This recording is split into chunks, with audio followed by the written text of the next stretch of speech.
Jayadratha seeks revenge. Jayadratha left the ashram seething with anger and humiliation. He had lost his soldiers. His head was shaven, leaving 5 tufts. How would he explain this to his wife and her family?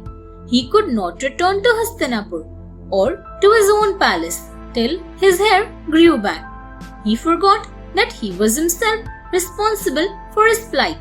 Reaching Gangadwar, he decided to meditate upon Lord Shiva and seek a boon from him to avenge his humiliation. His meditation was sincere and deep. Pleased with it, Lord Shiva appeared before him to grant a boon. Jayadratha asked that he wanted to defeat the 5 Pandavas and their soldiers in a battle. Lord Shiva told him that he had already given the Pashu Patastra to Arjuna. Besides, they couldn't be defeated, supported by Krishna. So, Jayadratha could resist the 4 other Pandava brothers for one day during the battle. Jayadratha had to be satisfied with this and returned to his own palace.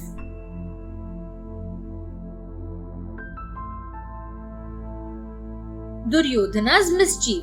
Duryodhana held a great sacrifice but could not hold a Rajasuya Yagna while his father and Yudhishthira were still alive. People compared his sacrifice with other sacrifices and said that it was not so magnificent as the one held by Yudhishthira. This angered Duryodhana. He found himself having bad dreams and seeing the omens of bad luck for the future. Karna promised to kill Arjuna. One day, sage Durvasa, renowned for his fiery temper and for getting angry easily, came to Hastinapur with 10,000 disciples. Duryodhana made sure that everything was done right because he did not wish to anger the sage in any way. When he found the sage was pleased with all the arrangements, Duryodhana's wicked nature once again awoke. He suggested that sage Durvasa should visit the Pandavas in the forest. He thought the Pandavas would fail in some way and the wrath of the sage would harm them.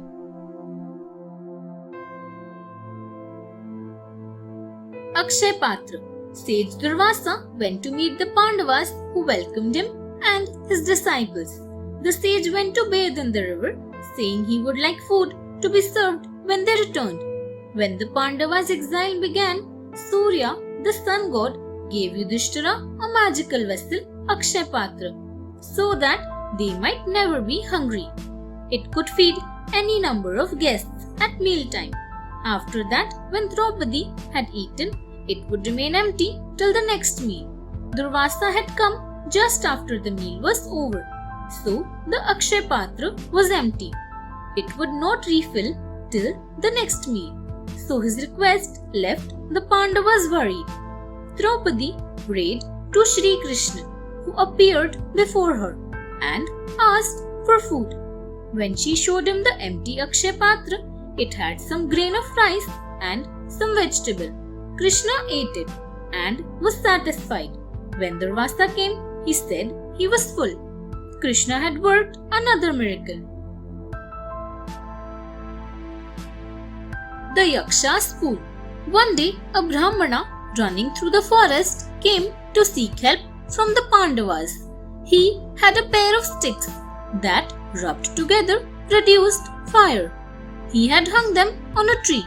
A stag had rubbed himself against the tree, and the sticks were caught in its antlers and it ran away. The Pandavas set off looking for the stag. Exhausted, they sat down to rest and asked Nakula to find some water. Climbing up a tree, he spotted a lake. On reaching it, he saw it was beautiful. The water looked cool and clear. So, he thought he would take a drink before returning with water for his brothers. As he scooped up some water, a loud voice stopped him, saying, "Answer my questions. Then you can drink or take water from here." But Nakula was too thirsty to pay heed. He drank the water and fell down dead immediately. Thanks for watching. Do like, share, subscribe to Sahil Book House.